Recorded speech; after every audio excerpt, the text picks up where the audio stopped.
bien le Jesse Jeff Fulsuma. Mais Fulsuma famille qualité grand frère sur le plan.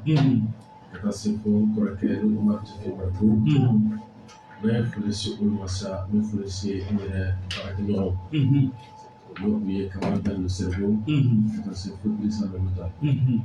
La safle ko fait amani la même barre de la fait. On a calé à la fait. On a le babou na la kamasa. Ya Rabbi. Masura Dukai. Tabarakallah. Même ta mission. Aman sumas. Sumo be. Alhamdulillah me alatan. Ka Allah subhanahu wa ta'ala fo ko sebe. Ka soli kiraba Muhammad alayhi salatu wassalam ka. Tabarakallah. Ambage baram garanga jenga bo sawbe ko fo ko sebe. Ya Rasul. Ka au fo ko sebe. Radio nyama ko so ko fo. Ka kuna fo la bela de fo. Parce que ni ya woro kan mention spéciale ka bi. Aka na kel kuna fo la. Parce que ku jora bana kele ko ko sebe. Ka auditeur be fo. Ya woro de sur la rampart kan ba ko bela de fo. Ambe commandant chef ni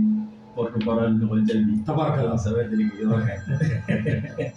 Adama be jaraji su. Ba le sumas. Sumo be. Alhamdulillah. Refuser la vie. Ko sebe. Ko do ye. Ko be mas ko be. Ka ko be. Il faut. Donc camarade fou no me meta lisa. Allez à parole.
C'est ça la civilisation.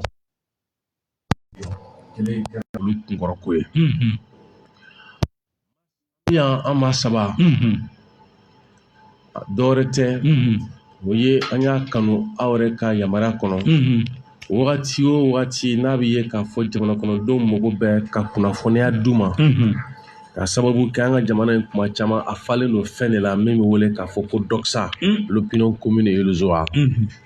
Bilamaga munu be sena diɲɛ kɔnɔ bi Mali kunkan a lamaga kɛbagaw ni y'a cɛbaw dɔ ye cɛ saba ɲɛ kɔrɔ. Allahu akbar. Donc minnu b'a la kale olu dɔ b'a miiri k'a la kale walima a bɛ la kale olu b'a kɛ minnu n'u sen n'u bolo b'a la o cɛ saba de fili ɲɛ kɔrɔ bɛ. Donc o b'a yira k'a fɔ dɔrɔn kɛnɛ de b'e bolo bɛ yen. Fɛn fɛn ni malo mɔgɔ b'a la ka sababu kɛ ko kun bɛ ka kɛ jamana kɔnɔ a ko kan. Niger, CEDEAO Alassane Dramane Ouattara. Fo bi ni cɛ saba kelen ka ɲɔgɔn sɔrɔ masi sira de b'i bolo e mago bɛ min na i ka suru ka jigin. Ne ko a ye Niger kibaruya sɔrɔ a mɛmɛ ta mun de bɛ Niger kaw fɛ yen bi parce que an y'a mɛn ko dagaba wuli tun bɛ tilegan in na dɛ. Masi min bɛ Niger an bɛ se k'a fɔ kojuguba tɛ. Kojuguba tɛ. Ayi kojuguba tɛ. I yɛrɛ y'a fɔ cogo min na ni ji wulila ka se niveau sugu dɔ la daga bɛ wuli de o. O la ji bɛ to ka panpan a bɛ sauter comme ça. Kuma dɔ la a bɛ barama datugu yɛrɛ o b'a yira k'a fɔ ko ji kalayara. O waati mɔgɔ bɛ se ka o ji bɛ se ka mɔgɔ ɲɔ kosɛbɛ et puis waati b'a yira k'a fɔ ko ji a microbe bɛɛ sara. Donc Niger bɛ o dangan de la. Sendai nord dɔ de don Mali ye sira yira. farafinna dɔrɔn tɛ bilen Mali ye sira yira diɲɛ bɛɛ de la mɔgɔ tɔɲɔlen kun don mɔgɔ kun bɛ ko bin kelen don i kan mɔgɔ kun bɛ k'i dɔgɔyalen don ka yira k'a fɔ ko i ka tɔɲɔ i bɛ se k'a kɛ i bɛ ɲɛ sɔrɔ la wa i bɛ bonya la fana i ka degun i bɛ se ka kɛlɛ kɛ i bɛ ɲɛ sɔrɔ la wa i bɛ bonya la fana Mali ye o sira min yira alhamdulilayi mɔgɔ tɔɲɔlen bɛ diɲɛ fan o fan fɛ Masi mɔgɔ dɔ bɛ to k'a fɔ a ko est ce que ko Nigérien ou bien Burkinabé tɛ fɛ k'an ladege dɔrɔn de k'a sɔrɔ ko non o tɛ a bɛ n'a fɔ ni mɔgɔ min kun ko anw ma yan nɔ k'a fɔ ko Irisi de b'an bila ka bɔ o b'a yira k'a fɔ a ye degun tɛ ninnu kan dɛ ninnu bɛ ka ko dɔ de kɛ parce que mɔgɔ dɔ bɛ k'u bila la Masi anw bɛ sɛgɛn min na o sɛgɛn kelen de bɛ Niger anw bɛ degun min na o degun kelen de bɛ Burkina o degun kelen de bɛ farafinna jamana caman na nin waati donc Nigériens y'a ye k'a fɔ ko ninnu fɛ yen Faransi taara bin ninnu kan anw fana fɛ yan nɔ Faransi bɛ ko ɲɔgɔn kelen de ka anw fɛ yan Mali la yan nɔ Faransi y'a ka ɲɛmɔgɔ a sagonamɔgɔ a y'o ta k'o manipuler Mali la o fana kelen de tun bɛ yen nka Mali la u sera ka wuli k'u jɔ u ni ɲɛmɔgɔ min tun bɛ ɲɔgɔn na fɔlɔ u ser'o la u tila ka Faransi sama ka se dangan dɔ la fo ka lamɔ ni ladamu ni fɛn bɛɛ tunu Faransi la ka diplomasi ni fɛn bɛɛ tunu la fo bɛ ka commencer k'u ka jamana sɔrɔ k'u sago k'a la donc Nigériens fana c'est possible k'a fɔ indépendance min ni souveraineté min ni farafin bɛ k'a ɲini ko c'est possible donc Mali y'a kɛ cogo min na an fana ka wuli an ka sira ɲɛ parce que an sera niveau dɔ de la sisan c'est-à-dire ordre mondial Masi o de falen waati sera o de daminɛtɔ la filɛ nin ye alhamdulilayi a daminɛna Mali la a jangana ka taga Burkina a kun bɛ Niger kan ni Ala ma basi wɛrɛ kan na an bɛna continuer ka kibaruya duman caman mɛn don n'a nataw ni Ala sɔnna ma Adama Ben Jara an y'a ye k'a fɔ an ka samatasɛgɛw a fɔra don min yɛrɛ la ko Guinée équatoriale sera olu la o don kelen maa caman k'u fari jɔlenba tɛ a kan ten sabula mɔgɔw kun bɛ n'u da parce que an cira an ye journal lajɛ an ɲɛ tolen wari caman na an sera k'an ka minisiri ye kɛnɛ kɔnɔ ten n'o ye Abdoulaye Mayiga ye gouvernement ka kuma lasela a nana a ye kuma ta a ko a bɛ ɲini danuwaw fɛ k'u ka kosow ni kasaw cɛ a y'i to kɛnɛ kelen kan ni ka ɲininkali 4 k'o tɛnku Florence Parly la nka an ka taa da fɛ a danuwaw ta a ko kɛra cogo di kibaruya jumɛn b'i bolo min na o t'an bolo ka kɔrɔ Mas kibaruya min bɛ yen danuwaw ka ko in kan o ye k'a fɔ a manipulation de fanga bonyana kosɛbɛ communication na a nana fɛn dɔ fana dogolen kun don opinion nationale la de façon générale min fana n'a nana o dan kɛnɛmaya depuis un moment c'est-à-dire 2019 Faransi ye ni initiative ta k'u bɛna force takuba créer o force takuba créer hakilina kɔnɔ u y'a kanu ka se Mali autorités ma en son temps o y'a sɔrɔ Ibrahim Boubacar Keïta bɛ yen ka na u nana bɛnkan sɔrɔ ka se ka fɛn yɛrɛ officialiser le 27 mars 2020 u sera ka tigɛnɔ bila k'a la Mali ka yamaruya di u ka déployer Mali dugukolo kan ka kɛ force dɔ ye min ka mission bɛ kɛ assister former conseiller 3 missions o de b'a bolo assister conseiller et former k'o bɛ k'a ka baara ye Mali jamana kɔnɔ donc Union européenne jamana 15 de b'a kɔnɔ pour que ka se ka nin baara ninnu kɛ au même moment France ye G5 Sahel créé en 2014 et 2015 après cela o France kelen de bɛ Mali ɲɛ MINUSMA ko la. Tout ce qui est MINUSMA à la tribune des Nations Unies est défendu, soutenu, proposé par le ministre français des Affaires étrangères. Donc, au début, Nyaku Minekatam avait avocat Kundi Kuntiki Koko. Donc, force Takuba fait un abla au kono. Nani Fernaje Min Refenebe Nafaka Bo, ou Atoa et Foloko. Kabiri ma do fona ni force Takuba, ni a Koro et Takalaje. C'est un mot. Takuba ye tamaseki de a kɔrɔ ko bamuru bɛɛ dun b'a dɔn bamuru ye ka farali de kɛ donc a bɛ o esprit a ka baarakɛta fana bɛ bila o esprit de kɔnɔna na kosɛbɛ wa u bɛ baara o baara la n'u ye i y'u ye nin na a bɛ k'i kɔnɔ k'u nalen don kɛlɛ banna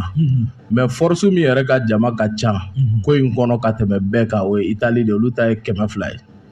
wa Takuba yɛrɛ bɛɛ faralen ɲɔgɔn kan surasi cɛ 900 de ka dɔgɔtɔrɔw ni mécaniciens bɔ a la mɔgɔ 900 de don dɔgɔtɔrɔw ni mécaniciens bɔlen kɔfɛ a la u bɛ yan ɲaci t'a la min tɛ bɔn tɛ u ye force cɛya Mali dala de quoi parce que n'i ye force ta k'a lajɛ EICAP bɛ yen EITM bɛ yen Takuba bɛ yen G5 Sahel bɛ yen MINUSMA bɛ yen mais nin 5 bɛɛ Barkhane yɛrɛ fɛnɛ bɛ yen o y'u yɛrɛ ta ye donc force 6 pour que ka ko cɛya rendre la crise complexe ka cɛya i kunkolo ma du fait que i bɛna ye ten i b'a fɔ k'u tɛ se ka taa yɛrɛ quoi u y'u yɛrɛ rattaché k'u yɛrɛ don Mali kɔnɔ ka se kunnama la fɔ yɔrɔ min na i tɛ se k'ala jigiya k'a fɔ ko taacogo b'u la quoi donc u y'o baara min kɛ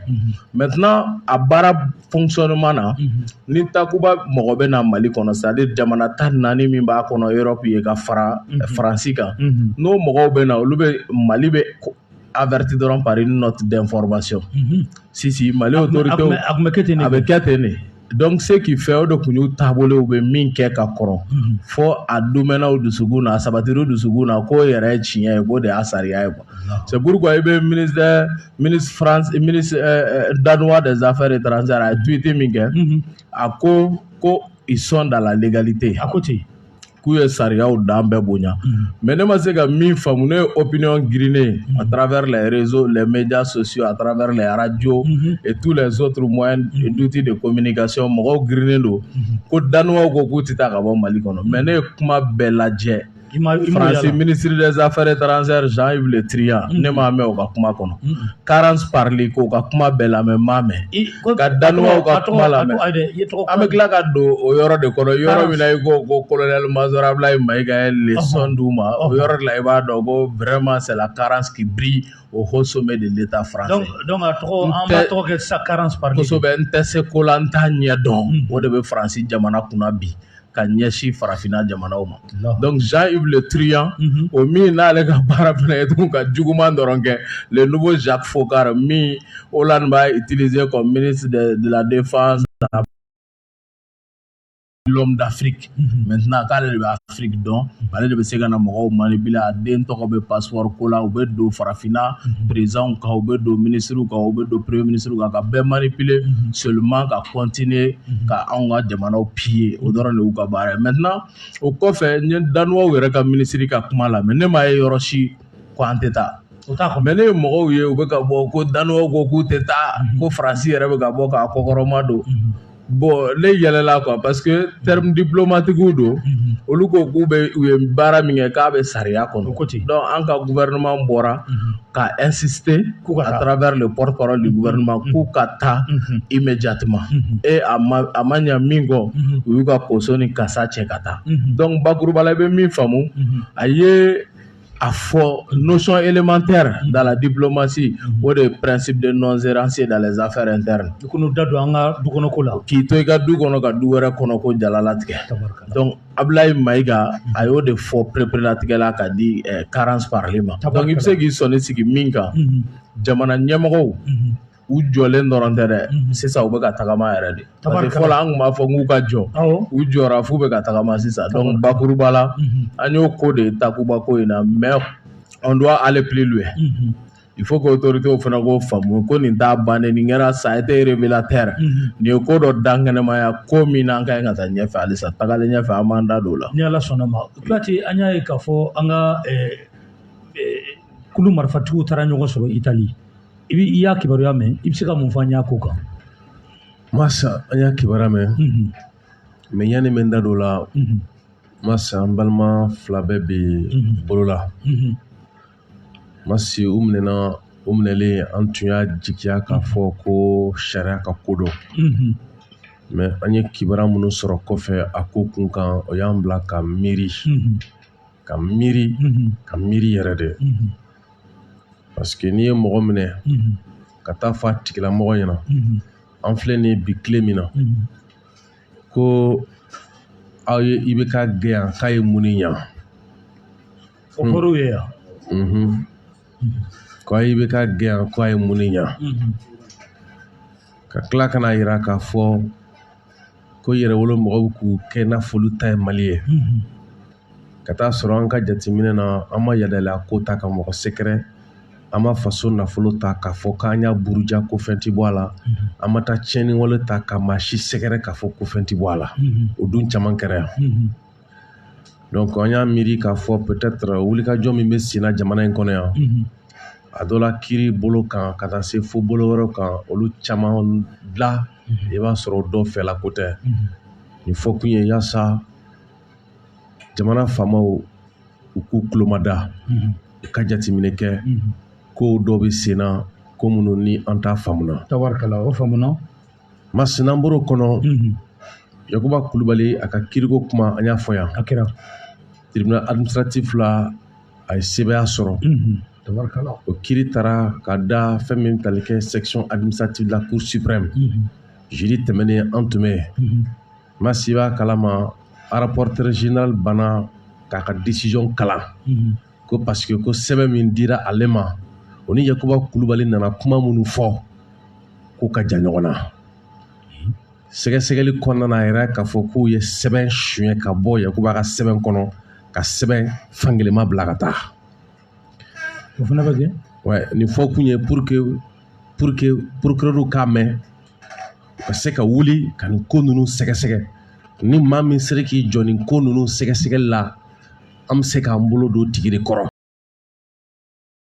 anw nafa fɔ kun ye polu de ko ka sɛgɛsɛgɛ nafa bɛ nin ko de la kosɛbɛ jamana kɔnɔ n'an bɔr'o kɔnɔ Itali a yira k'a fɔ Faransi ye jamana min ni ale de ye nin cɛnnikɛla ninnu bisimila ale de y'u bisimila wa ale de y'u bɔ Libi ka na n'u ye ka marifa d'u ma u gɛnna ka taa Burukina o Faransi kelen de nana a ka nalen senfɛ k'a bɛna an bɔ bolo la tuma min na o ye kɛlɛ bin Kona kan ka bɔ n'u ye Burukina ka na n'u ye a nana n'u ye Faransi kelen de tilala ka fɛɛrɛ kɛ k'u to yen Kidal ka banamini an ka kɛlɛcɛw o ni Kidal donni cɛ o baara min kɛra ka na se fo sisan ma san 8 san 9 bɔɲɔgɔnko kɔnɔ a yera k'a fɔ Choguel Kokala Mayiga fɛ ko nin yɔrɔ in kɛra tiɲɛnikɛlaw dagayɔrɔ ye nka yanni Choguel b'a fɔ o y'a sɔrɔ Bazoum ni wuli kelen don a nɔfɛ k'a gɛn ka bɔ yen ko ka sababu kɛ a yirala ko cɛ o cɛ tɛ se k'i jɔ ka tagama ka se ka wuli k'u jɔ ni farafinna kungo ye ko i n'aw marali man kan o fiɲɛ min cira o ɲɛsinnen don Bazoum ma o nɔ kan bi Niger jamana kantigi kɔrɔ n'o ye Mamadu Yusufu ale de kan don ko Kidal kɛra terroriste dagayɔrɔ ye wa ale ka service n'o ye ale ka cakɛda min bɛ kunnafoni ɲini k'a di jamana lakanani sira fɛ olu y'a yira k'a fɔ ko tiɲɛni bɛ kɛ olu ka jamana kɔnɔ k'a bɛɛ bɛ labɛn Libi ka taa k'a bɛɛ bɛ labɛn Mali de kɔnɔ Kidal ka taa o mɔgɔ ninnu a yira k'a fɔ nin kɛlɛ senfɛ u ye kulu dɔ sigi kulu min n'u y'a ɲini sisan k'a fɔ k'u bɛna fɛɛrɛ kɛ ko k'u yɛrɛ ka lakana ta ba la ka taa sɔrɔ u kun kɛlen don ka u sigi kulukulu caman de kun don o kulu caman u y'o bɛɛ fara ɲɔgɔn kan tɔn dɔ kɔnɔ u bɛ min wele ko SEMA o SEMA o ni u ye kulu dɔ fana bɛ yen nɔ ko Gacha ne bɛ mun a ma ko plateforme olu n'i y'a jateminɛ plateforme sigi wagati o kun sigira de ko an bɛna yɛrɛ lakana ka bɔ mɔgɔ tɔɔrɔ ma maa minnu bɛna fɔ k'u bɛna bin an kan k'an ka jamana k'u ta ye k'an ka jamana tila u y'a fɔ ten a don donc maa minnu bɛ yen n'olu bɛ wele ko SEMA olu ye terroriste kulu minnu bɔra Libi ka na an ka jamana kɔnɔ k'a fɔ k'u b'a kari k'a ci k'a tila fila ye a kɛra ten sisan olu bolonɔ nana bila sɛbɛn kelen na ka laɲini kelen ta o tɛ fɛn n'a sina ye fɛn n'a sina ka na ɲɔgɔn sɔrɔ sɛbɛn kelen ta o tuma na o sabanan kɛra min ye o kɛra an ka jamana ye o nɔ kan a bɛ ye k'a fɔ ko maa caman ko k'an ka sɔn o accord la ten ko baw ko bolonɔ bila la ko ka taa sɔrɔ se tɛ anw ye a dun fɔra tubabukan na ko qui vient par l'épée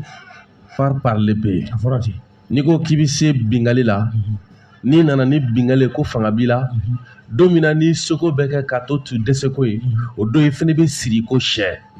sisan ɲɛlen don k'a fɔ ko bi olu kun ye yɔrɔ minnu sigi n'u b'a wele k'a fɔ ko zone de défense et de sécurité olu kun kelen bɛ ka maramafɛn minnu yira k'a fɔ k'u bɛ se k'u yɛrɛ ta k'u bɛ se ka kɛlɛ kɛ k'u bɛ se cɛkunya la bi a nana ye k'a fɔ ko fɛn yirala olu la min ka bɔ kulu ye donc o nɔ kan k'u bɛ taa Itali u taara Itali u taa mun fɔ a ye kolo ti foyi nɔfɛ ni bɛn tɛ o de kama an y'a fɔ ka kɔn bi ɲɛ o tɔrɔ fɔ Italie kɛ o toro fɔ Itali de u tɛ foyi fɛ ni bɛn tɛ ko foyi tɛ ni bin tɛ o ye bi kuma ye o ye bi kuma de mais o bɛnko kuma min filɛ da o bɛnko kuma in ka kɔn bi ɲɛ an ye baara k'a kan an ko tiɲɛniwale min b'a ka jamana na a bɛ taa sira jumɛn kan o de ye an bɛ min wele ko silasawale min b'an ka jamana kɔnɔ génocide awɔ en gros il est ingénieusement et systématiquement planifié sous le label paix et réconciliation, exploitant ainsi l'expression la paix n'a pas de prix. Ainsi, on assiste ici et là à des récitals où le mot paix revient comme leitmotiv avec ses cortèges de massacres. Olu t'a dɔn k'an tilala nin baara ninnu na k'an sigi k'olu makɔnɔ de o de kama a fɔra ni plateau kelen kan yan o don an bɛ baro la camarade bɛɛ nin bɛ k'a fɔ ko se kɛra faransi la parce que k'a ye ni san baden kɛ ɲɛwala wɛrɛ t'a bolo kelen dɔrɔn de b'a bolo quoi anw dun bɔra ni caman caman ye a ma taa foyi sɔrɔ a yɛrɛ la donc a bɛ k'o bɛnko kuma min fɔ déjà u bɛna mɔgɔw wele k'olu yɛrɛ kɛ victime ye bɛɛ sigilen ɲɛna minnu ye ni fagaliba bɛɛ jo ye donc o b'a yɛrɛ kunnafoni la an bɛna ɲɔgɔn sɔrɔ tile fila la a ti mɛn dɛ minnu kɛra sababu ye ka nin fagaliba in bɛɛ kɛ ka nin déplaceba in bɛɛ kɛ olu de bɛna t'u bi diɲɛ ɲɛkɔrɔ k'a fɔ k'olu tɛ foyi nɔfɛ ni bɛn tɛ a tɛ dɛsɛ k'o fɔ mais normalement i kan ka se ka dɛsɛ k'o fɔ mais o bɛ dɛsɛ k'o fɔ mais fɛɛrɛ dɔ fana y'u bolo c'est à dire que mɔgɔ ni ka fɛɛrɛ don k'u yɛrɛ kɛ victime ye k'u yɛrɛ kɛ i n'a fɔ sisan bi min ka k'olu de kan c'est que kɛlɛ bɛna ɲɛsin olu de ma donc u bɛ k'o baara min kɛ an bɛ nin kuma fɔ nin fɔcogo la ka da yan mun na parce que kuma dɔ la n'a kuma fɔra i b'a sɔrɔ denw dɔ bɛ na wuli k'a fɔ ni bɛn don an ka kɛ tan ka taa sɔrɔ a bɛnko kuma fɔra wagati o wagati jeli bɔn de kɛra kɔfɛ an bɔra k'o de fɔ yan a sɛbɛnnen b'an bolo donc étape par étape u ka bɛnko kuma bɛ min nɔfɛ a bɛ tali kɛ u bɛ ne tiɲɛni dɔ la bɛntɔ de tugun ka na yira k'a fɔ ko bi bɛna k'olu kan donc fo mun bɛ anw yɛrɛ ka bɛnko kuma mun t'o fɔ foyi tali parce que olu ka jate la kunfɔ wɛrɛ foyi t'olu bolo anw bolo bilen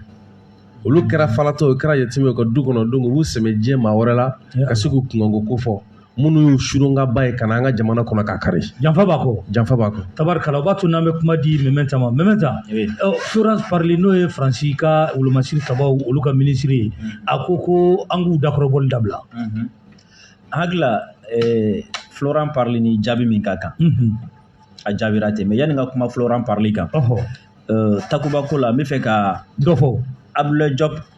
a b'a dɔn a ye offensive diplomatique dɔ daminɛ kɔsɛ in na parce que o y'a sɔrɔ Faransi kun kɛlen don ka mun kɛ Faransi donna Europe jamana bɛɛ kan ka taa diɲɛ fan bɛɛ fɛ ka taga nkalon sugu bɛɛ ta ka da an na ale bɛ k'a yɛrɛ de faga Mali la ale de bɛ ka nin kɛ Mali la ale bɛ ka nin kɛ Mali la donc par fini mɔgɔw yɛrɛ kun t'a dɔn mun de bɛ ka kɛ Mali la exactement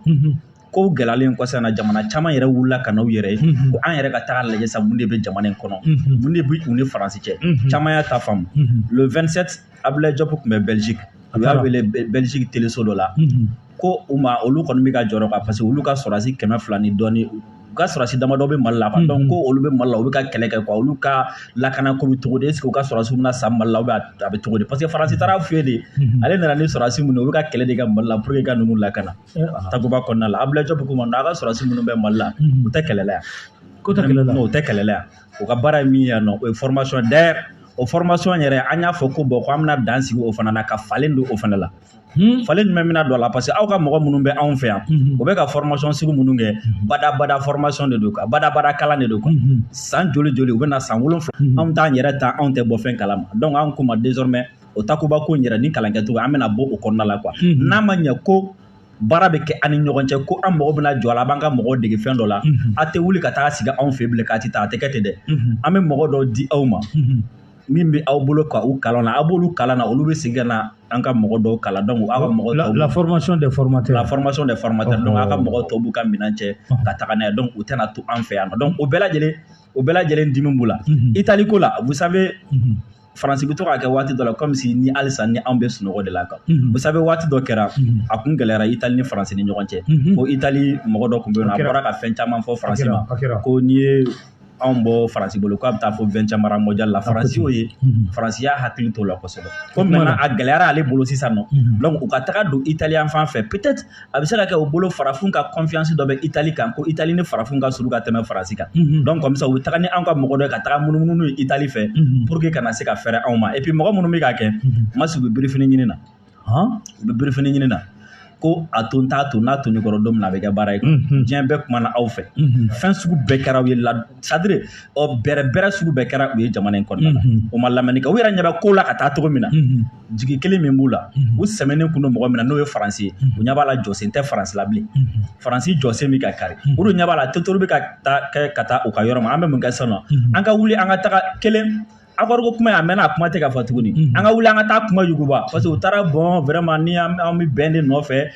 fo accord ko mɔgɔw kana ɲinɛ a kɔ a ka segin na parce que u ɲɛ b'a la accord ko in ce n'est plus d'actualité maliyɛnw t'a fɛ bilen donc u ka taa yira diɲɛmɔgɔ la Faransi de nana nin don anw kunna mais sisan Faransi bɛ ka nin kuma in dabila donc an ka accord ko kuma wuli sisan nɔ pour que an bɛ se ka fɛn dɔ sɔrɔ o fɛɛrɛ don voilà pour que an bɛ se ka fɛn dɔ sɔrɔ an bɛ se ka fɛn dɔ sɔrɔ a dafa ani ka t'u kalifa don mɔgɔw la k'a bɛ kelen anw kɔni nalen filɛ nin mais maintenant u bɛ gouvernement kɔnɔ u bɛ CNT kɔnɔ u bɛ jamana jɔyɔrɔ caman na fɛnɛ pari bolo caman tɛ mais mun bɛ na ni nin ye tuguni o ala tɛ mɛn Mali kɔnɔ bɛɛ bɛna a ka position clarifier i b'a dɔn yɛrɛwolo début sur le rempart an ye 2020 an y'a proclamer ko l'année de clarification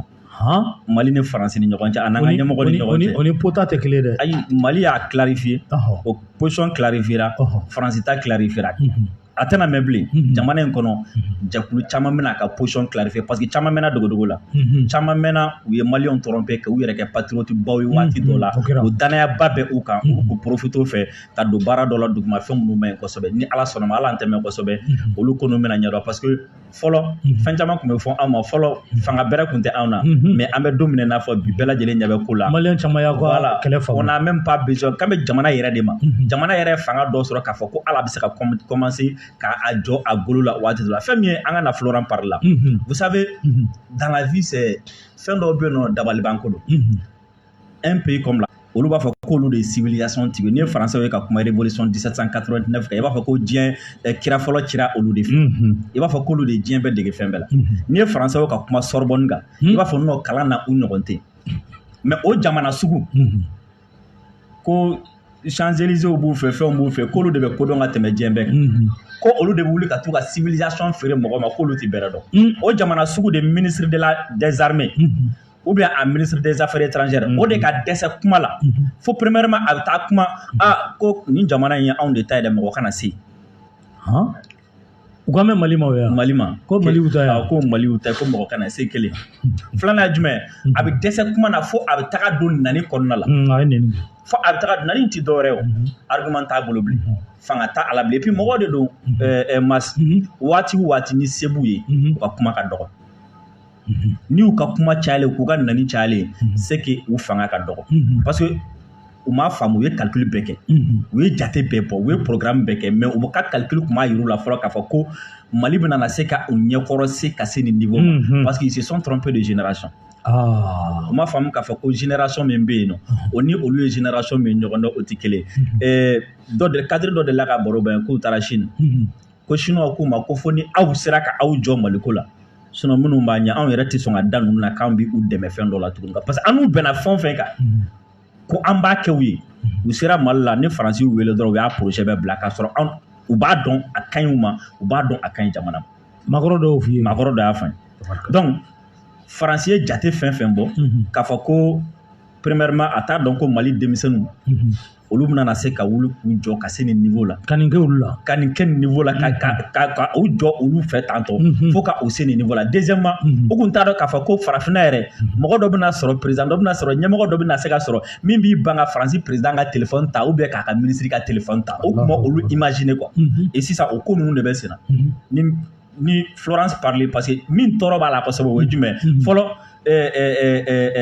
commandant chef bɔra k'a fɔ sisan fɔlɔ n'u kun bɛna u bɛ wuli ka n'a ten de u bɛ wuli ka n'a ten de mais n'a fɔra sisan Faransi ministre min ɲɛsinnen don ka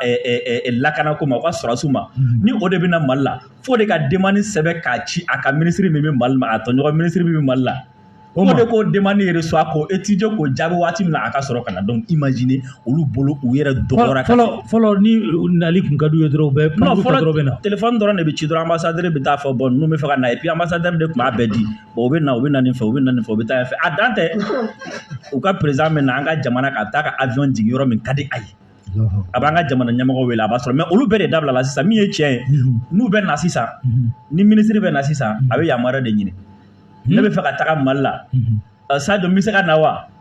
sisan a bɛ ten de. awɔ sisan a bɛ ten de Tabarikala. sa dɔ bɛ demande kalan k'a lajɛ fɔlɔ ɔ bɔn n ka baara ka ca nin waati na I b'a to waati wɛrɛ kɔnɔ ou bien a to ta ou bien n bɛ tila k'i jaabi kɔfɛ o minnu kelen don u la k'an ka jamana wuli k'a jɔ a sen kan k'a yira k'a fɔ an ka jamana ni bonya ka kan o de y'u tɔɔrɔ parce que en réalité faransi ye jamana min ye c'est à dire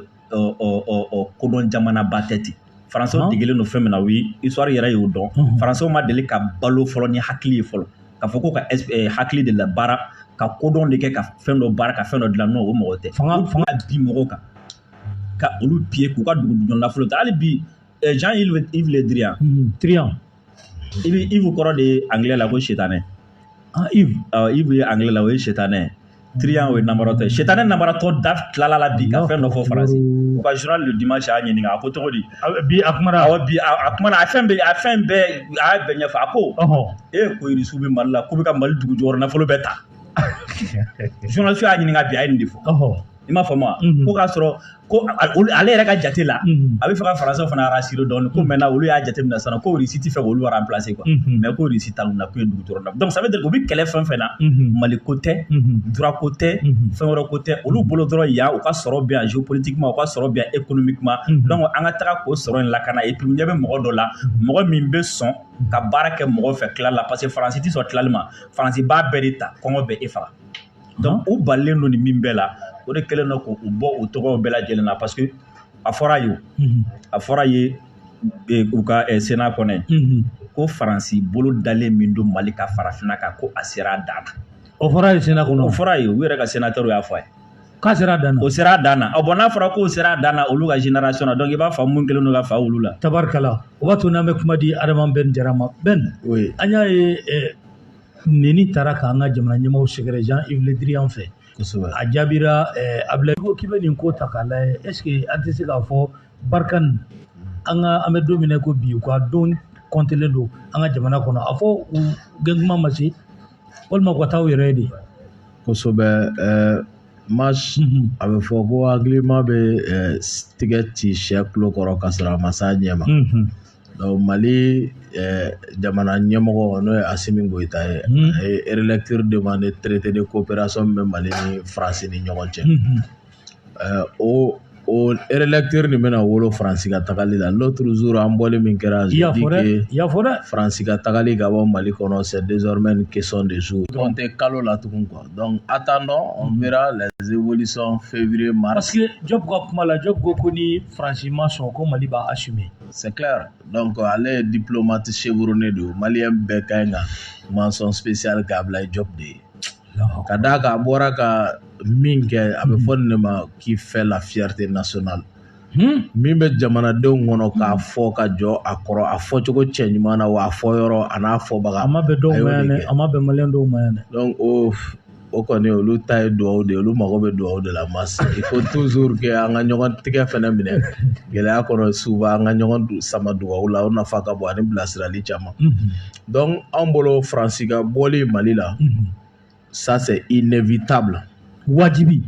kisɛ bilen de don Mali jamana ɲɛmɔgɔw kan Faransi jamana ɲɛmɔgɔw kan parce que jamanadenw de ka wajibiyali don fo Faransi ka taa oui c'est très clair une exigence pressante du peuple malien pour que Faransi ka bɔ anw ka jamana kɔnɔ wa Jean-Yves Le Drian yɛrɛ y'a fɔ il dit après la rupture politique ko Assimi bannen min kɛra ka Macron bisimila yan ko maintenant c'est la rupture militaire que ça devient une double rupture donc on tend vers ça et c'est inévitable a ko fɛnɛ ko force dama takuba force dama k'u bɛna ɲɔgɔn ye ko ça va pas rester comme ça ko fo conséquence ka sɔrɔ nin u ye ɲɔgɔn ye kɛ kunnasini ɲɔgɔn ye kɛra kunnasini foyi ma bɔ a kɔnɔ foyi ko il faut que u k'a lajɛ u yɛrɛ ni ɲɔgɔn cɛ k'u ka force réadapter aux exigences du terrain c'est-à-dire min bɛ Mali kɔnɔ min bɛ Burkina kɔnɔ donc Florence Parly yɛrɛ fɛnɛ bɔra tugun ko il faut que u k'u adapter coup d'état la donc minnu o b'a yira ko dɔwɛrɛw bɛ nalen yan kosɛbɛ il faut qu'on s'adapte au coup d'état ko comme o de bɛ Sahel kɔnɔ yen sisan or olu t'a dɔn ko coup d'état ninnu kun ye olu yɛrɛ de ye quoi donc c'est pourquoi an b'a f'u ma ils sont carrants u tɛ ka ko in faamu hali bi quoi u tɛ ka ko in faamu mais Prigojine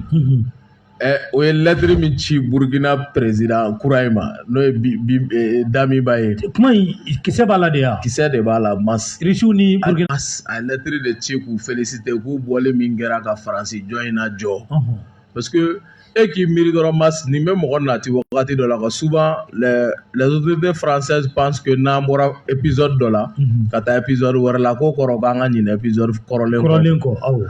Don min na Makɔrɔ bɛ bɔ k'i disi gosi ko dɔ ka nin ɲɛ jɔ ale ɲɛ la po k'a fɔ ko a ka bɔ yen dɔrɔn k'a bɛ kasa cɛ ko dɔ k'a fɔ. A y'a fɔ. O don nin bi tɛ kelen ye dɛ. Ko ni min y'a fɔ olu de tun b'u wele k'a ye na Faransi aw convoqué yɛrɛ de don d'urgence aw ka na ka n'aw dan tigɛ Faransi ka to yan wa a ka taa. E k'o don kuma lajɛ. I ka bi lajɛ. Janvier 2019. Ala ye maa ye. Ka na se bi ma o bɛ évolution min bɔra kɛlɛ in kɔnɔna na. Donc k'a yira dɔrɔn u ye ɲɔgɔn ye min kɛ u ka ɲɔgɔn ye jaabi kɛra coup d'état la et la Russie à travers Prigogine a félicité et a proposé ses services. Prigogine ye jɔn ye? Prigogine de bɛ bi kuma da mɔsɔnniya la comme Vladimir Poutine ka ministre des affaires étrangères filanan. Ni Sergei Lavrov bɔra ale de bɛ kuma. N'ale kumana i b'a dɔn k'a fɔ ko kulu kun cɛmala ye fuga ye quoi. Donc a ye Burkina fɔ ko wa u labɛnnen don ka Burkina dɛmɛ. Anw ta ye anw ka jamana kan 180 kun t'anw ka mara kɔnɔ. Burkina ta la 150 t'olu ka mara kɔnɔ. Donc surasiw y'u jɔ u jɔyɔrɔ la ye. Lamaga bɛ Niger an bɛ dugawu kɛ halisa Ala ka barika don Assimi maniya la. Dɔw ko la manière de Assimi Ala ka barika don. Dɔw ko a ye tigɛrɛ fɔ coup d'état la dɛ. Oui, dɔw b'o fɔ parce que an bɛ to ka fɛn dɔ expliquer qu'est-ce que c'est qu'un État. Un État c'est le service du peuple. I ka jamanadenw nafa o de ye État kun ye. C'est l'organe qui dirige la nation. État y'o de ye kɔrɔ wɛrɛ tɛ État la k'o kɔ. Pour que i ka kɛ min bɛ t'i tigɛ di kɛnɛma jugu ma ka jamana tarayi ka jamanadenw tarayi anw ka faamu na o tɛ État kosɛbɛ. C'est pourquoi u tɛ hali légitimité n'u ko k'u bɛ kuma o kan u t'o fana kɔrɔ dɔn. Olu yɛrɛ ka kan de bɛ k'u yɛrɛ dun tellement que u tɛ tiɲɛ kan dɔrɔn quoi. Et juguya min b'u kɔnɔ ka ɲɛsin Mali ni farafinna ma o juguya in tellement u y'a kɛ k'a kɛ hakɛ de y'u minɛ bi saraka minnu donna dugawu minnu kɛra danga minnu donna o bɛɛ de bɛ ka jaabi. An bɛ Segukaw fo ani Mali fantan naani na minnu bɛ ka kɛ Dogo la Bange la o baaraw de bɛ ka na n'u ka fɔlɔ ye bi quoi. Subaga forontora de quoi. U yɛrɛ de bɛ k'a bɛɛ fɔ il suffit i kana kuma bilen dɛ. O de la yɛrɛ wolo kɔnɔ an bɛna an fanga di sisan dɔrɔn implantation de ma. K'an dili sara jamana kɔnɔ jamana kɔ kan parce que kuma banna o. Anw ka ɲi ka fɛn o fɛn fɔ bi. Faransi yɛrɛ bɛ k'o fɔ. Faransi ɲɛmɔgɔw k'a daminɛ Macron, Yves Le Drian, Florence Parly olu de bɛ k'o fɔ. U fɔlɔlen de don. Donc kuma t'anw bolo tugun k'a fɔ du moment que subaga forontora. U yɛrɛ de bɛ ka bɔ n'a bɛɛ wa n'u kumana dɔrɔn nɛnini de don. Ni ye adamaden nɛnini na ka adamaden ka nkalon tigɛ a bɛ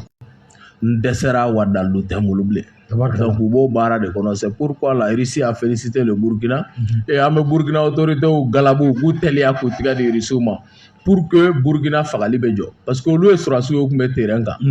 O y'a to u caman bɛ terrain réalité dɔn u b'a dɔn min bɛ sen na. Mɔgɔ min y'i ka gɛlɛya dilan ka segin ka na a bɛ ka balo i ka gɛlɛya la i ka nafa tɛ se ka bɔ o tigi bolo. Donc u k'u teliya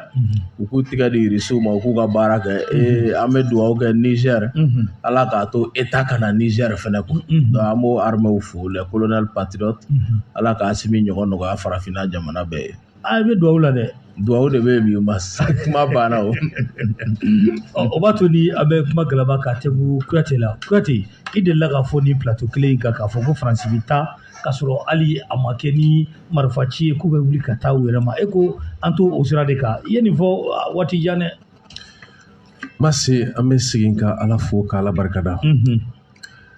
Masi je crois mɔgɔ b'an bɛ kuma caman yɛrɛ wolo mɔgɔ da ko an bɛ wuyangeli min ba kan nin ye ko nin ye hakilimaya wuyangeli de ye. La révolution intelligente. Masi nin yɔrɔ la an bɛ tasibila kɛ ka taa ɲɛsin an ka maakɔrɔ ma min Amadu Seydou Traoré di Amadu Jikɔrɔni. Ale de ko rien ne vaut l'intelligence collective du peuple. Ko foyi tɛ faso jama ka miiri dɔ a bɔ. Masi an sɔnna ka nin wagati bɛɛ kɛ kuma mugu la. A kun ye dɔrɔn an ka se ka dɔnniya fitinin minnu bɛ yen an ka se ka tila an jamana kɔnɔden dama ɲɔgɔn cɛ ka ɲɔgɔn bila sira ka bi makɔnɔ. parce que an b'a dɔn dɔnniya min b'an na Mamɛn ta bɔra k'a fɔ a ka kuma kɔnɔ an y'an jugu ye k'a sidɔn k'a dɔn k'a fɔ k'a ka kodɔn ka dɔgɔ kosɛbɛ o de y'a bila bingali la sinon farasi ye garijɛgɛ min sɔrɔ farafinna ka kɛ ni farafinna dugukolo bonya ye c'est à dire que n'i ye farafinna dugukolo ta i bɛ Amérique k'a kɔnɔ ka Europe k'a kɔnɔ ka yɔrɔ caman bɛ k'a kɔnɔ dɛ a bonya wa a man bon k'a sababu kɛ ko ji fana y'o lankatɛlɛma kɔnɔ dɛ sɛnɛkɛyɔrɔ ɲuman ni jiw a bɛrɛ bɛnnen don mais Faransi ma se k'a tɔnɔ bɔ ni baara ye a ma se k'a tɔnɔ bɔ ni hakili ka baara jamana kɔnɔdenw ka fɛn sɔrɔ Faransi yɛrɛ ka fɛn sɔrɔ a y'a ta kɛ bingali de ye o de kama Putini ko a ma cɛ n'aw ma baara kɛ san 20 kɔ o san 20 fɛn min san 3 bɔra a la ko aw bɛ k'aw ka jɔnw ka jɔn ye o y'aw kɛlen jɔnmanjɔn ye Poutine y'o f'u ye. Poutine y'o f'u ye. Mas yanni ka n'i ka ɲininkali jaabi kuma caman mɔgɔw b'a fɔ ko dɔw ye tɛgɛrɛ fɔ fanga darakali la a bɛ fɔ mais ka taa sɔrɔ olu bɛ ka bakɔrɔni ni wulu saraka yaasa u ka taa baara kɛ fanga darakilaw fɛ bakɔrɔni ni wulu u b'u k'o saraka yaasa u ka taa baara kɛ donc a kuma ninnu caman bi fɔ dɔrɔn ŋaniya jɛla t'a kɔnɔ a kuma ye dɔrɔn b'a fɔ ka tɛmɛ ne yɛrɛ sen fila ye n'o tɛ diɲɛ sariyabaw a fɔ ma ko le corpus juridique des droits le plus sacré olu nana la dan ko toute société dans laquelle la garantie des droits n'est pas, c'est-à-dire que toute société dans laquelle la garantie des droits n'est pas assurée d'un point de constitution ko jamana fɛn fɛn kɔnɔ n'a bɛ ye ko sariyaw lakilennen tɛ mɔgɔw ka hakɛ la fasalen tɛ ko a bɛ ye k'a fɔ n'a fɔ jamana tɛ yen sariyaw tila ka mun fɔ tugun u ko lorsque les droits des peuples sont violés l'insurrection devient un devoir pour tout le monde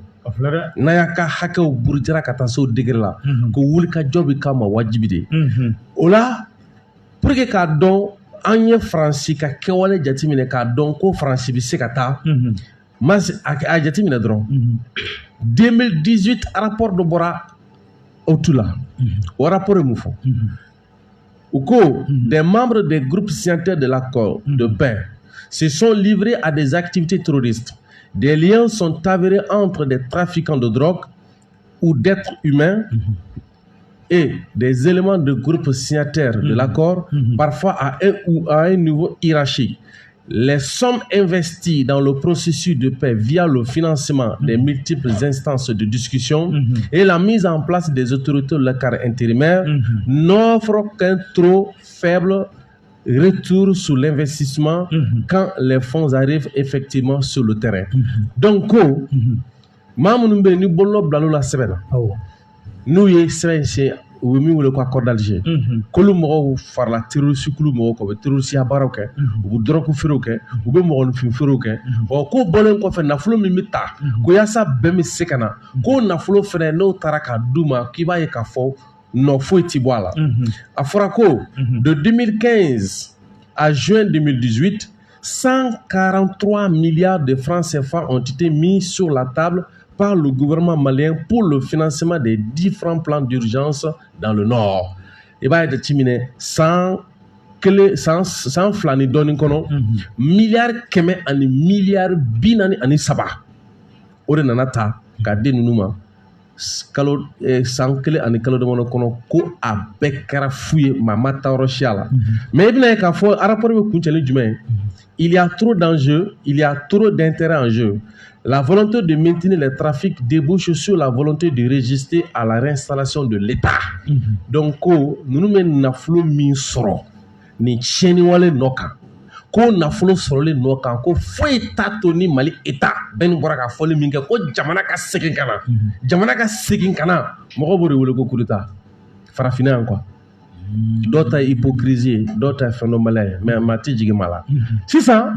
Ayera ka fo ko ni jamana nana Diakouyala, Mamimbe, c'est-à-dire que nous sommes envahisseurs. Mamimbe qui est une force d'occupation,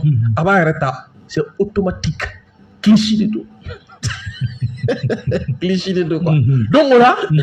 il va donner Grishis Moroka, rapport de wagati min na a kun fɔra ko sanu ka bɔ n'a fɔ Jean-Yves Le Drian bɔra k'a fɔ ko Rusiw ye sanu bɔ daminɛ k'u bɛna an ka wari bɛɛ cɛ i b'a dɔn o wagati an y'a fɔ ko Faransi en 2019 ko Faransi kelen don ka terroriste bila ka yɔrɔw minɛ ka nafolo ta ka bɔ dɔw ko dalu foyi t'olu bolo Ala ka ko la dɔrɔn nin bɔra France ambassade de kɔnɔ dɛ nin gafe in bɔra France ambassade de kɔnɔ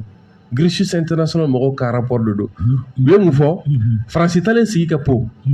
o sigi kɛ fɔ u mana fɔ ko u bɛna bɔtu 3 fara ɲɔgɔn kan Mali ta Niger ta Burkina ta o la jumɛn de la au Mali au Burkina Faso et au Niger des pays du Sahel central, des groupes armés s'emparent depuis 2007 des sites d'orpaillage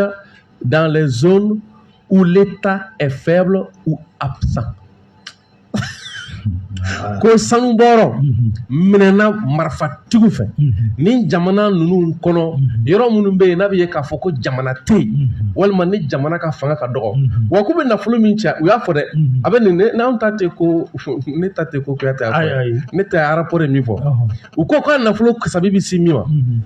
elle atteindra chaque année 20 à 50 tonnes au Mali, 10 à 30 tonnes au Burkina Faso, 10 à 15 tonnes au Niger, soit une valeur monétaire globale située entre 1,9 et 4,5 milliards de dollars par an. Mais an ka sanu minnu bɛ ka bɔ kulu marifatigiw fɛ. Kulu marifatigiw fɛ. Jamana yɛrɛ tɛ yɔrɔ minnu na. Jamana yɛrɛ tɛ yɔrɔ minnu na. Donc k'a b'a daminɛ miliyari 1 ani murumuru 9 ka taa miliyari 4 ani murumuru 5 nin ye dollar wari de la dollar wari miliyari. Nin sɛbɛn yɛrɛ de bɔra Faransi la. Nin sɛbɛn de bɔra Faransi ka ambassadeur la ka na nin ye. Donc pratiquement nin bɛɛ dalilu faralen ɲɔgɔn kan. Maliyɛnw wulilen u nana fɔ sisan an mago bɛɛ kɛnɛ ka furan tiɲɛnikɛlaw ka taga bɔ yen a yera k'a fɔ ko minnu ni tɛgɛrɛ fɔra ko k'u nana dɛmɛbagaw tɛ bingalikɛlaw don o yera jamana kɔnɔdenw fɛ u sɔnna k'u assumer donc an y'a fɔ an kɔnɔna na don min na ni jamana kɔnɔdenw wulila u wulitɔ ni ɲamaɲama fu minnu b'an da la u bɛ gɛn ka bɔ yen sisan n'i bɛ ka mɔgɔninfin jalaki ko tiɲɛnikɛla don ko kalabanci don i fana b'i jija i bɛ se ka jo sɔrɔ a kan cogo min na i ka jo sɔrɔ a kan ten sɛbɛn nana ta ka dɔw kɔrɔ ko an mago bɛ baara ka kɛ nin kɛcogo la wa an bɛ k'a kɛ ten de dɛ Mali mago bɛ ka kɛ cogo min na an bɛ k'a kɛ ten de ko a ye na an ka bɛn o kan parce que a dɔnnen don a tɛna sɔn ma wa n'a tɛna sɔn ma sisan an ta y'an ka jamana ye cɛ bɛ taa ka bɔ yen a banna marifa tɛ ci. Mɛmɛta a fɔ se min bɛ ka sɔrɔ Bamaciw kan bi nin bɛɛ tɛ tigɛ di ɲɔgɔn ma Irisi la ma nin bɛɛ tɛ a nafa dɔ ye. D'abord yanni ka se Irisi ma il faut que mɔgɔ min bɛ kɛlɛ la fɔlɔ a k'a dɔn yɛrɛ de fɔlɔ k'a fɔ ko ale yɛrɛ ye cɛ dɔ ye fɔlɔ quoi yanni mɔgɔ wɛrɛ ka n'a dɛmɛ n'a bi e kunna quoi ko e tɛ se ka foyi kɛ yɛrɛ fo mɔgɔ wɛrɛ de ka na ka bila e ɲɛma ka fɛn bɛɛ kɛ i tɛ bɔ quoi. An kun bɛ mun kɔnɔ an ka jamana de kun talen don k'a sécurité bɛɛ ta k'a kalifa Faransi ma. A kun bɛ ten de jamana kun bɛ ten tɔ de a sécurité o de la a jateminɛ kɛ depuis indépendance fo bi formation minnu bɛ k'a jateminɛ olu de bɛ n'an ka sɔrɔdasiw former olu de bɛ yan an ye takuba ko kuma fɔ sisan nɔ Europe jamana de don kɛlɛ wulila ka se niveau sugu dɔ la n'i y'a yɛrɛ wolo wulila ka nin bɛɛ kɛ kɛlɛ la an ko cogo di an ka jamana ɲɛmɔgɔ ma i jɔyɔrɔ la i ka jamana direction ta jamana direction minɛ Faransi la parce que tant que jamana direction bɛ Faransi bolo Faransi ye spécialisé maintien de conflit la Faransi ye spécialisé désordre la tant que ni jamana tile b'a bolo jamana ɲɛmɔgɔya b'a bolo désordre tɛ ban conflit tɛ ban parce que mɔgɔ min taara i sigi ka a miiri n bɛna birisa ɲagami don ninnu fɛ yen cogo min na pour que ne bɛ se ka n ta sɔrɔ n'i tila ka na i jɔ o de kɔfɛ ko o de ka taga kuma e tɔgɔ la Nations Unies na o de ka taga kuma e tɔgɔ la Union Européenne na o de ka taga kuma e tɔgɔ la marifa san ni marifa san yɔrɔ ni fɛnw bɛɛ lajɛlen na e bɛ bɔ wa est-ce que a bɛ taga ɲuman fɔ ye Nations Unies na MINUSMA projet Faransi de tun b'a kɛ MINUSMA mɔgɔw bɛ na ni mɔgɔ hakɛ in bɛ na o ka mandat bɛ kɛ nin zen ka mandat bɛ kɛ nin Faransi de tun b'a kɛ o de la o n'an ka mɔgɔ kɛlɛla cette fois-ci ko non an tɛ se ka jɛni a tɛ se ka sɔrɔsiw ta ka n'u cun an kan ten surtout a bɛ taa polisiw cɛ ka na don a kan mɔgɔ 13 ni kɔ bɛ yan an t'a dɔn u bɛ nafa min na donc premièrement u ye conscience sɔrɔ k'a fɔ ko anw de ka an jɔ ni mɔgɔ min ko i bɛna an dɛmɛ c'est-à-dire ni e bɛna ne dɛmɛ i bɛna de o i bɛna ne de ɲininka e mago bɛ mun na e bɛ fɛ an ka kɛ cogo di ne b'a fɔ Masi n bɛ fɛ de k'i jɔ n kɔfɛ i ka n pousser ka taa ɲɛfɛ dɔɔni ou bien n b'a fɔ Masi i jɔ n bɛ n bolo da i kama na ka yɛlɛ mais e tɛ se ka n'i jɔ dɔrɔn e t'a dɔn ne mago bɛ min na e t'a dɔn ne bɛ fɛ ka taga yɔrɔ min na e tɛ se ka n'i jɔ dɔrɔn ne ma dɔrɔn k'i pan c'était ne kun e t'o dɔn e t'o dɔn kɔnɔboli bɛ ne la e t'o dɔn mais e nan'i jɔ dɔrɔn k'i pan donc e tɛ ka a dabɔ ne kama olu n'an kun bɛ ten ne Faransi de kun bilalen don an ka fɛn bɛɛ lajɛlen ɲɛ fɛn bɛ yen nɔ ale de b'o fɔ fɛn bɛ yen nɔ ale de b'o kɛ d'abord an ka ɲɛmɔgɔ nalen fɔlɔ o de la n ye G5 kɛlɛ in bɛ daminɛ G5 Sahel sommet min na ni Asimi ni Makɔrɔ bilala ma ɲɔgɔn faamu ye kosɛbɛ ko Makɔrɔ ma ne ye sɔrɔdasi de ye e n'i ka chef d'état major tɛ se ka taa o sigi Faransi ka taga projet kɛ an bɛna Barikani yɛlɛma k'a kɛ Takuba ye an bɛna taa zone de 3 frontière la an bɛ yan bila an bɛ Tesali datugu an bɛ Kidali datugu an bɛ Tombouctou datugu. I bɛ ka nin fɔ sɔrɔsikɛ de ye ne ye sɔrɔsi de ye e bɛ ka nin fɔ sɔrɔsi de ye sɔrɔsikɛ min ye terrain kɛ voilà hali i m'a sara na fana quoi e tɛ se ka t'i sigi ne ka jamana sécurité ko kuma ne ka jamana lakana ko kuma k'e bɛ t'o fɛɛrɛ tigɛ fo Faransi alors que an dun b'a fɔ an ka langage kɔrɔ na tubabu yɛrɛ b'a fɔ ko tout ce qui est fait pour moi sans moi est contre moi e ye fɛn fɛn kɛ ne kama ni ne t'a la o y'o kɛ ne juguya de la donc e tɛ se ka t'i sigi i ka so e n'i ka chef d'état major dɔrɔn ka taga nin bɛɛ labɛn ka na n'a ye donc ko n'e bɛ nin bɛɛ kɛ dɛ d'ailleurs hali accord traité ko ninnu fɛn minnu bɛ yen nɔ dɛ o de bɛ k'i bila nin bɛɛ la d'ailleurs an bɛna fɛɛrɛ kɛ o yɛrɛ la an b'olu ko ninnu bɔ yen donc u ye ja sɔrɔ k'u jɔ parce que u mɛnna terrain kan premièrement u mɛnna terrain kan u ye kɛlɛ kɛ deuxièmement Masi u ye fɛn dɔ faamu ni farafinna jamana ɲɛmɔgɔ caman ma se k'a faamu k'a fɔ an ka mɔgɔw taara Asimi fɛ yen don min na a ye min fɔ ko n'i ye sira min ta n'i y'a ye k'a fɔ k'i ka jamanadenw b'i kɔ la ka n'a bila Asimi yɛrɛ de ko ten nka don min na n'i y'a ye ko i ka jamanadenw t'a la bilen a bila ka b'i bolo y'o min faamu k'a fɔ ko a y'o de fɔ aw ye a y'a fɔ a y'o fɔ o de b'a yira k'a fɔ ko u ye maliyɛnw ka cri de cœur faamu k'a fɔ ko maliyɛnw tɛ mɔgɔ ye dɔrɔn k'a fɔ ko forolataga de nɛgɛ t'u la mɔni de nɛgɛ t'u la o de la u bɛ taa boulevard de l'indépendance fa o tɛ quoi n'i y'a u taa boulevard de l'indépendance ta fɛn dɔ de b'u bolo k'a fɔ laɲini dɔ de b'u bolo ka kɛ donc kulekan min b'u da an ka kulekan in lamɛn sira min b'u da an ka sira in ta o de la ni ne tora ka mɔgɔ yɛrɛ mankan mɛn quoi ko Yɛrɛwolo début sur la rempart bɛ ka transition soutenir u bɛ ka Asimi soutenir souvent ça fait rire quoi o ye minnu ma kɛlɛ daminɛ o ye minnu ma kɛlɛ daminɛ faamu quoi non o tɛ quoi c'est-à-dire Asimi yɛrɛ de ko Yɛrɛwolo n bɛ aw la sankɔrɔta mɔgɔw kan ka aw dɛmɛ aw ka kɛlɛ la parce que Asimi nana Yɛrɛwolo tun bɛ kɛlɛ jumɛn na ko an k'an jɔ Faransi an ka fɔ Faransi ma bon an ka jamana minɛ an b'a k'an ta ye Asimi nana a y'a jɔ Faransi fɛ Faransi ye fɛn fɛn fɔ fo ka Florent Parly don mankan na ka Macron don mankan na ka Shetane Naloma don mankan na u ye fan bɛɛ kɛ mankan ye an ko san joli joli an ko an ni Irisi baara fɛn fɛn kɛ ɲɔgɔn fɛ a bɛɛ kɛra tare fo bi an ka segin an ka taga Irisi fɛ yen u ka jɛɲɔgɔnya bonya bɛ a kɔnɔna la surtout rapport dɔw bɛ yen nɔ olu ma tɛmɛ aw ni ɲɔgɔn cɛ u m'an coloniser esclavage ni fɛn ninnu m'o kɛ donc an ka taga u ni Modibo Keyita bɛnna la an ka segin ka taga Asimi nana a sigira ka taga Irisi fan fɛ ni anw tɛ ko wɛrɛ kɔ Masi an bɛ mun kɛ an ka kɛlɛ laɲini ye fɛn fɛn a nana a u y'a bɛɛ ta k'a bɛɛ lajɛlen sira tagama donc c'est comme si olu de nana fɔ k'a fɔ ko Yɛrɛwolo aw tun bɛ kɛlɛ min na tiɲɛ don koyi minnu tɛmɛna u m'aw lamɛn de n'u tun y'aw lamɛn nin tun tɛ u sɔrɔ donc u y'o jɔli min kɛ donc c'est comme si anw ka objectif u y'a ta k'a kɛ u yɛrɛ ta ye anw dɔrɔn ka objectif tun tɛ parce que n'i y'a ye anw fana tun bɛ jama wele mɔgɔ bayirigaw tun bɛ bɔ ka taga monument de l'indépendance la tout simplement laɲini ninnu anw de kɛra porte voix ye sinon maliyɛnw de fɛla don donc an ni Irisi ni ɲɔgɔn cɛ o jɛɲɔgɔnya Masi o bɛ a la mun na parce que a jateminɛ fɔlɔ an bɛ hélico 4 sɔrɔ don min na a don a y'a sɔrɔ kun kɛlen don ka jɛkulu dɔ sigi Mali juguya la Nations Unies na o jɛkulu de bɛ contrôle kɛ n'an ko k'an bɛ marifaw san u b'a fɔ n'a tɛ nin marifa sugu ninnu san n'a y'a san an bɛ embargo kan k'an bɔ sanctionner o jɛkulu in tun bɛ yen o jɛkulu in kun kan mandat kun banna mandat kun kan ka renouveler don min na Irisi ye veto imposé ko o tɛ renouveler donc ni o tɛ renouveler Mali bɛ se ka avion san donc an ka hélico ka sɔrɔ ka don parce que waati y'a sɔrɔ foyi tun tɛ se k'an bali ka don ni an ni Irisi bolo tun tɛ ɲɔgɔn bolo an kun tɛ se ka kɛlɛkɛminɛn ɲuman sɔrɔ kelen filanan ye jumɛn diplomatiquement i bɛɛ lajɛlen b'a dɔn k'a fɔ ko Nations Unies kɔnɔna na jamana 5 min bɛ yen ni droit de veto b'u bolo la ni u bɛ fɛ ka gɛrɛndɛ ta k'a sigi ka dɔrɔn u t'u sigi dɔrɔn u bɛ résolution dɔ voter kama u b'a fɔ bon an ka zone d'exclusion aérienne kɛ Mali la avion tɛ pan ou bien an ka zone de tampon kɛ Mali la bilen maliyɛnw tɛ dan sago ka taga nin yɔrɔ la bilen ni mɔgɔ tɛ aw bolo mɔgɔ min bɛ se k'a ka droit de veto imposer Masi u bɛ n'a kɛ aw la hali ni aw ye marifa sɔrɔ k'a bɛ taa kɛlɛ kɛ diɲɛ b'a fɔ ko aw tɛ taa ni aw ka avion wulila u bombardement bɛ daga aw ye mais anw ni Irisi ka jɛɲɔgɔn ni ɲɔgɔn cɛ u ye résolution caman ta a kɛra sababuya ye o résolution ninnu a si ma se ka passer ani surtout a nafama ye jumɛn ye o ye sur le plan militaire Masi kɔsɛ na de américains yɛrɛ ni français ni fɛnw bɔra kalama ko Russie yɛrɛ kun avancé len don armement na ka se niveau dɔ la o bɔr'o kalama kɔsɛ na de Ukraine ko in de y'a to o bɔra kala sinon u yɛrɛ kun t'a dɔn ko arme supersonique la ko Russie kun sera avancement sugu dɔ la quoi u yɛrɛ bɔra kalama sa de mas n'i y'a ye sisan an fana b'an sigi ko ni min ye cɛ u k'a ka avion pa an ka jamana kun parce que an fana bi an sigilen to an ka so sisan ka k'i yeli kɛ o bɛɛ b'an ka minɛnkuraw la ni min y'i cɛ y'i pan i bɛ ye kan ka dalen ni bica jɔn y'a pan an b'i kɛru wa ayi jɔn y'a pan kan ka i pan kɛ ni min y'a pan ni ye min y'a la parce que mas commandant chef bɛ to k'a fɔ ko n'i bɛ belebeleba dɔ gun a to i sɛmɛ yɔrɔ ka ɲɛ a ko ten parce que u b'a dɔn ani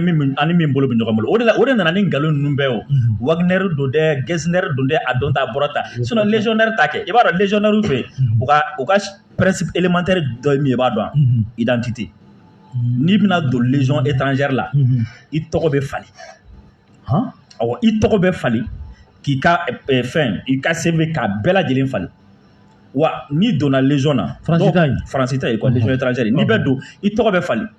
deuxièmement pour que mɔgɔ dɔ kana na sisan e donnen légion na sisan nɔ e yelen télé la ou bien yelen fan dɔ fɛ ko nin ye sɔrɔdasi ye Interpol kana n'a jɔ ko nin ye mɔgɔ 5 faga yen fɛ a y'a d'a ma donc i tɔgɔ bɛ falen k'i ka identité falen et puis n'i donna fana ni mission tɛ i dɔgɔyalenba o ye san 3 ye pour que n'i bɛ bɔ i bɛ taga mission dɔrɔn la sinon hali tɛ bɔ base da fɛ kuma tɛ k'a fɔ k'i bɛ taga yɔrɔ wɛrɛ et puis à légion étrangère mɔgɔ minnu bɛ don a kɔnɔna la a mɔgɔ fanba ye mexicains soudanais somaliens c'est à dire kɛlɛba bɛ jamana minnu kan ani drogue feereba bɛ jamana minnu kan ani mɔgɔ minnu bɛ kɔgɔji tigɛ k'u bɛ taga fɛn ɲini ni papier ni fɛn foyi t'u la olu de bɛ taga u b'olu tiɲɛnikɛla ninnu caman fara ɲɔgɔn kan olu recruter comme ça ka san 5 d'u ma ko aw bɛ taa kɛlɛ kɛ Faransi tɔgɔ la a kun ye jumɛn ye ni ninnu sara kɔfɛ somɔgɔ tɛn'i plaint so kɔnɔ yan quoi parce que n'an ye Faransi den yɛrɛ ta k'o bila ka taga an ka manamanakɛlaw la n'o sara o somɔgɔw bɛ n'u plaint donc an ka to ka ni mɔgɔ dɔnbali ninnu ta ani ta mɔgɔ minnu de b'a sɔrɔ hali mɔgɔ t'u kɔ donc n'an y'u ta ka taa n'a ye n'u sara mɔgɔ si tɛ n'a sɔrɔ mɔgɔ minnu ye bon mɔgɔ min bɛ nin utiliser n'i y'o tigi ka n'i jɔ anw fɛ yan nɔ ko Gessner ou bien Wagner i kan ka dɔn ko mercenaire ko tɛ mais dɔwɛrɛ tɛ parce que a ɲɛ bɛ mɔgɔ dɔ de la mɔgɔ min ni o nana a jateminɛ an ye baara in daminɛ sisan nɔ ni an ni Russie ninnu ka baara in sera ka mɔnɔbɔ ani sisan cɛ bɛɛ bɛ ka alhamdulilayi fɔ Faransi dɛsɛra yɔrɔ dɛsɛ yɛrɛ tɛ Faransi tun bɛ kɔnɔnjuguya la yɔrɔ min na san 9 ou bien san 10 kɔnɔna la kalo damadɔni mɔgɔ bɛ k'a fɔ alhamdulilayi kalo damadɔni anw de bɛ terroriste gɛn bilen kalo damadɔni an ka rebelle bɛ ka wuli ka avion ta ka taga delibaga ɲini donc ça veut dire que jɛɲɔgɔnya min don nafa kɛra la ça veut dire que an ka armée bɛ ka monter en puissance min kɛ surtout mɔgɔ kan k'u sinsin min kan kosɛbɛ c'est à dire fɛn caman tɛ ka ta ka n'a di anw ma ala kama an ka jamana wari de bɛ ka bɔ ka armement san n'a ye alors que fɔlɔ an ka jamana wari de bɛ suɲɛ ka kɛ ka élection nata préparer wari min kan ka don blindé la wari min kan ka don avion na wari fanba bɛ taga commission na an tɛ avion ɲɛnama sɔrɔ ni avion wuli waati sera a bɛ fɔ ko viseur t'a la ou bien fɛn t'a la mais sisan wari bɛ ka don a la kɔnɔjɛ la ça veut dire tout simplement que jamana in bɛ se k'i jɔ a yɛrɛ ye k'a sɔrɔ mɔgɔ ka fɛn tɛ mɔgɔ ka dɛmɛ ni fɛn an bɛ se k'an jɔ an yɛrɛ et puis alhamdulilayi n'an continue nin partenaire kɔnɔjɛla ninnu fɛ tabarikala an bɛ sɔn ka taa an ka congrès kɛ daliɲala sɔrɔ bɛɛ an y'a ye a fɔlen don ko ka kibaruya kolonw k'u kɛlɛ an y'a ye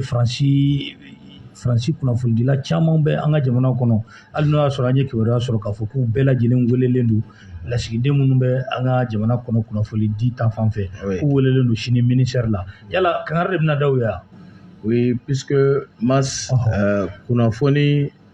nafa ka bon kosɛbɛ ni jamana ma ni jamana bɛ guerre kɔnɔ donc an dun ka jamanaw kɔnɔ kunnasiri fanga de ka bon mais mɔgɔ caman ni kunnafoni ye radio damadɔw page damadɔw minnu bɛ miiri faso la surtout que nous avons connu 10 ans de guerre o 10 ans kɔnɔ mɔgɔ si tɛ yen k'i balima ma sa i jɛɲɔgɔn ma sa i dɔnbaga ma sa i teriɲɔgɔn ma sa donc bɛɛ ye fɛn dɔ perdu directement et jamana fɛnɛ sigira sen sabara kɔnɔ donc maliyɛn bɛɛ tɔɔrɔla santan guerre la quoi donc hali ni fɛn bɛ ka d'i ma o kɛnɛma mɔgɔ ka ci don o i yɛrɛ ka politiki sira na siraw ɲinini don o an bolo bi kuma dɔw bɛ yen i ka ɲi k'i yɛrɛ minɛ a la quoi ça n'a rien à voir k'a fɔ ko liberté d'expression u b'o moyen de utiliser o kuma yɛrɛ kan ka fɔ nin waati in na u b'o moyen de utiliser i bɛ k'i ka jamana ci pour parler de liberté il faut d'abord qu'il y ait un pays jamana yɛrɛ tununi ko bɛ sen kan wagati min na don min na wagati min na jamanadenw bɛ ka bɔnɛ u ni na wagati kelen e ka na ko liberté d'expression donc o bɛɛ b'a fɔ n'i ye sari bila misi ɲɛ o sɛnɛ kɛ ka go donc n bɛ fɛ ka n sɔnni sigi yɔrɔ min kan o ye CSP ko in ye fɔlɔ CSP donc n'i ye CSP ta cadre stratégique permanent min bilala sen kan pour que bɛɛ k'a faamuya nɔgɔya la MNLA mɔgɔw yanni ka a ɲɛfɔ yala gamu b'a la kosɛbɛ n bɛna bɛɛ ɲɛfɔ tagali min kɛ Itali gamu taara kosɛbɛ bon a tɛ taa mɛ a ka mɔgɔw Fahad ni Asharatuma ninnu olu bɛ kɛnɛ kan donc a ka mɔgɔ bɛ yen maintenant u y'u photo bila k'u to avion kɔnɔ yɛrɛ Fahad yɛrɛ y'a publier a ka page Facebook kan donc puisque Gatia fɛnɛ kɔnɔ ale t'an ka CNT de kɔnɔ wala Asharatuma de b'a kɔnɔ o de bɛ CNT kɔnɔ donc o bɛ mɔgɔ dɔ ninnu représenter SEMA mɔgɔw maintenant ale bɛ parti politique ale bɛ parti diplomatie et politique ale b'o gérer gamu ka ko in kɔnɔna na n'o ye plateforme ye Gatia ni mɔgɔ caman b'a dɔn o tɔgɔ la olu farala ɲɔgɔn kan ko olu de ye kɔrɔnfɛkaw ye ko olu fila yɛrɛ y'u kɔgɔ da ɲɔgɔn na ko su cayara ko bi wagati dɔ sera u k'u tigɛ di ɲɔgɔn ma ko ka kɔrɔnfɛlan basigi ko k'o bila sen kan an kɛlen ka kibaruya mɛn parce que jɛɲɔgɔnya ni danaya ni dɔnbagaya min b'a ni gamu ni Gatia mɔgɔw ni ɲɔgɔn cɛ an y'a kanu ka s'u ma u yɛrɛ mɔgɔ dɔw fana y'a kanu k'an wele k'u bɛ ɲɛfɔli k'an ye parce que gouvernement min yɛrɛ ye baara in kɔnɔ u taara baara min kɛ Itali ni a baara in financement fana bɛ ka bɔ Itali fɔlɔ in ou bien hali min yɛrɛ kɛra bi min bɛ sen na donc n'u taara ka taa sigi kɛ Mali gouvernement min yɛrɛ y'a kɔnɔ parce que fɔɲɔgɔnkɔ bɛ yɔrɔ kelen dɔrɔn de la yɔrɔ kelen bɛɛ an dun ka gouvernement kun ye a fɔ de ko ninnu kana reçoit jamana si fɛ ka sɔrɔ gouvernement t'a la voilà n tun bɛ n'o yɔrɔ de fɔ o ye président ka instruction de et qui a été donné en conseil des ministres o ye Assimi ka instruction de o fɔra ka tɛmɛ o min fɔra hali Wage ka tagali n'i y'a ye bi a bɔra a ma kun kelen dɔrɔn Wage kun kan ka taa Wage kun ka ɲi ka taa cette fois-ci suite à l'invitation du gouvernement italien kosɛbɛ Wage ko n'a bɛ na ko kelen dɔrɔn don CSP n'o ye SEMA minnu ye marifa ta ko ka Mali fara n'u ko k'u segin n'u hakili ma bi ko ka na ani gamu Gatia plateforme minnu ye marifa ta k'olu fana ye kɔrɔnfɛmɔgɔ ye ko Mali tɛ fara donc n'olu ye Mali kisi kunu farali ma u farala Mali jamana kan ka Mali kisi farabaliya ma bi olu y'u tigɛ di ɲɔgɔn ma k'olu de bɛ bɔ kɔrɔn fɛ k'u ye ɲɔgɔn faga ɲɔgɔn ka kan fila bɛɛ la ko bi u ka fara ɲɔgɔn kan ko ka kɔrɔnfɛlan kolo sumaya mais laɲini jumɛn kɔnɔ a n'a baara bɛ kɛ cogo di a n'a bɛ kɛ ani jɔn b'a kɛ ɲɔgɔn fɛ o min kɛra u ko olu tɛ bila gouvernement kɔ dɛ olu yɛrɛ bɛ wuli u yɛrɛ ye ka t'u ka diplomatie kuma kɛ kosɛbɛ n'u bɛ taa diplomatie kuma kɛ u bɛ t'o kɛ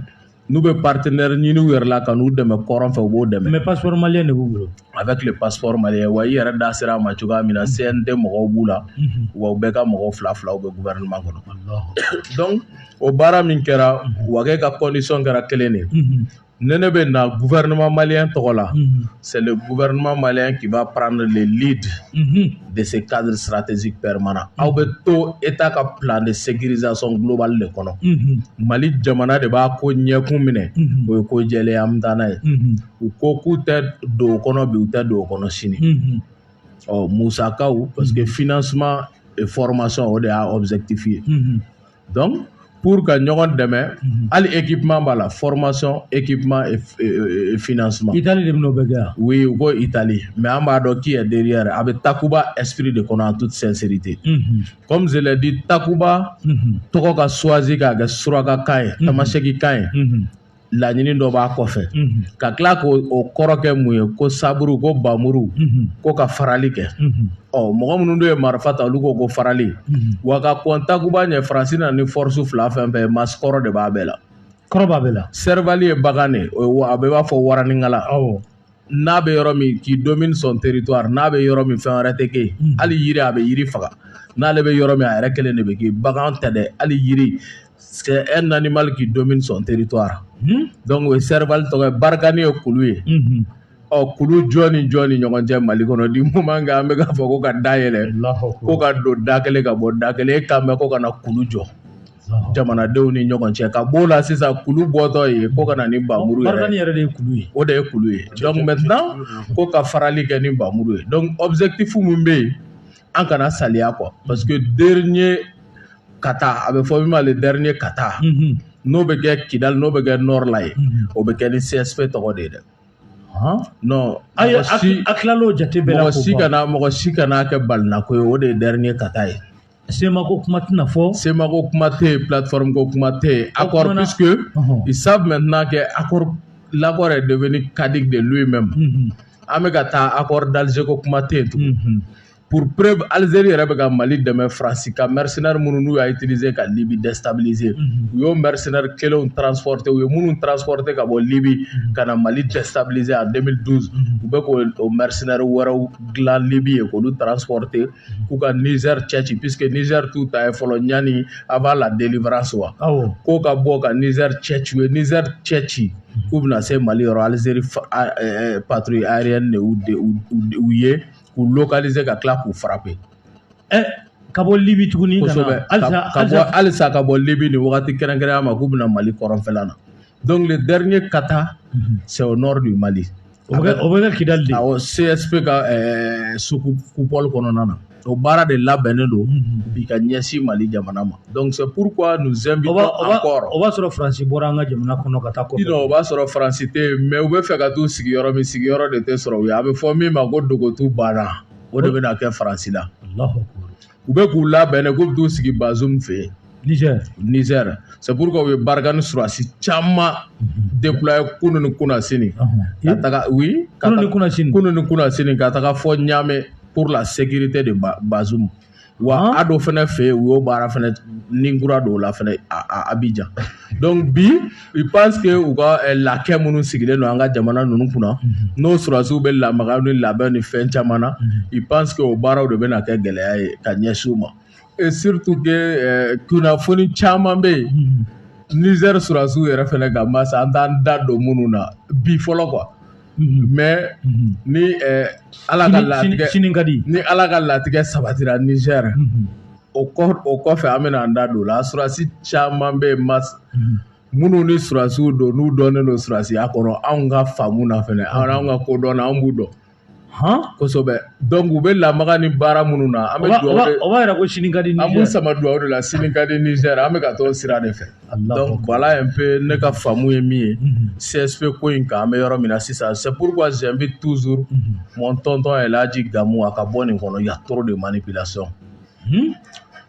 délégation reçoira Élysée la o délégation min bɛ ka taa bi Italie o délégation kelen reçoira Élysée la Faransi y'u reçoit ko ka kuma ko Faransi bɛ se ka CSP dɛmɛ cogo di u ka nin baara in na kosɛbɛ a kana kɛ mɛnla ni o dɔrɔn de don o prolongement de don scénario kelen don Faransi bɛ to ka i lasunɔgɔ de quoi k'i lasunɔgɔ mais u ka laɲini tɛ bila dɛ k'i lasunɔgɔ puisque situation bɛ ka évoluer an bɛ ka bɔ accord ko kuma kɔnɔ est ce que e bɛ accord d'Alger ko kuma mɛn bilen guerre ko kuma de bɛ yen et an tun y'o de laɲini depuis an ko nin marifa fanga kan an ka jamana fara papier kan cɛ an ka mɔgɔw surasiw k'u jɔ u jɔyɔrɔ la u ka kɛlɛkɛminɛn ta u ka taa jamana bɔ bolo la minnu fana bɛ to ka kibaruya dɔ fɔ mas ko surasiw ko kilim jar'u kunfɛ ministre fila bɛ Mali gouvernement kɔnɔ surasiw de don dɛ u tɔgɔ tɛ fɔ bon donc an ka kibaruya to parce que ne y'a taamasiyɛn fɔ u bɛ dɔn surasi ministre fila bɛ Mali gouvernement kɔnɔ ils participent aux opérations u bɛ kɛlɛ la kɛlɛ fɛn fɛn bɛ ka kɛ centre la u bɛ taa participer u bɛ segin ka n'u sigi conseil des ministres la surasi minnu bɛ CNT kɔnɔ ils quittent le CNT u bɛ taa opération na u bɛ segin ka na opération plénière caman bɛ kɛ CNT la a surasiw tɛ kɛ yen a bɛ fɔ permissionnaire nous comprenons le sens du mot an b'a dɔn mɔgɔw bɛ ka wuli ka jɔ min kɛ c'est pourquoi k'an mɛmɛ ta di ko an k'an ka surasiw fo fɔlɔ minnu jɔlen don jamana ye jigiya ye ka sɔrɔ k'an ka tigɛ di ɲɔgɔn ma n'o kɛlen ka fa wuli faransi la n'o ye irisi ye k'olu fo et parce qu'on ne sous-traite pas la défense nationale jamana lakana tɛ kalifa mɔgɔ wɛrɛ la quoi mais kari doni giriyara n bolo ɲumaga ɲuman mɔgɔ tɛ kuma m'o ɲini a yɛrɛ la ni doni ka girin quoi donc an b'o de fɔ ka bɔ kuma la tabarikala Kuyate o b'a to ni an bɛ kuma galama ni ka a tɛnku e la faransi ko kuma o fɔra takuba ko o bɛ sen na halisa ko dɔw bɛ k'a ɲini k'u bɛ na i b'a fɔ Norvège ninnu yala o tɛ faransi n'a a kɔladenw ye Mas bɛɛ n'i y'a da don formation na minnu bɛ an ka jamana kɔnɔ n'a bɛ taa fo 6 ɲɔgɔnna si la mais man tɛ kuma dɔ fɔ olu bɛ an ka jamana kɔnɔ i b'a ye baara minnu kalifal'u la baara bɛ tali kɛ k'u ka se k'a lakɔgɔli dɔrɔn kɛ lakɔgɔli min ni Mali ko k'ale mago b'o la Mali y'o danatigɛli kɛ Mali y'o danatigɛli kɛ parce que fɔlɔ a tun bɛ fɔ diɲɛ kɔnɔ de que les militaires maliens font figure d'éternel apprenant et d'assister jamana 25 diɲɛ don o don u bɛ jamana den sɛbɛ dɔ ta ka t'u sigi k'u b'u kalan ko Mali faama minnu bɛ yan bɛɛ u ko k'u yɛrɛ bɛ se ka Mali lakana k'u mago tɛ maa wɛrɛ la ko bɛɛ k'i yɛrɛ ɲini a kan bɛ ko a bɛna mun ɲini yan aw nana tɛgɛrɛ fɔra kun parce que a fɔra ko dɔw bɔra Libi u nana kɛlɛ wele an tun ye kuma min mɛn o tun ye rébellion ko kuma ye kɔfɛ o nana o bɔ yen ka na islamiste kuma